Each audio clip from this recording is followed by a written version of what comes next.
च नमस्ताम्राय च रुणाय च नमः शृङ्गाय च पशुपतये च नमः उग्राय च भीमाय च नमो अग्रे वधाय च धूरे वधाय च नमो हन्त्रे च हनीयसे च नमो वृक्षेभ्यो हरिकेशेभ्यो नमस्काराय नमः शम्भवे च मयोभवे च नमः शङ्कराय च मयस्कराय च नमः शिवाय च शिवधराय च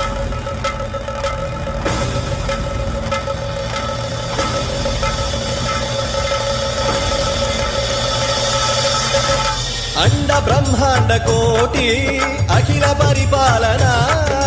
पूरण जगत्कारण सत्य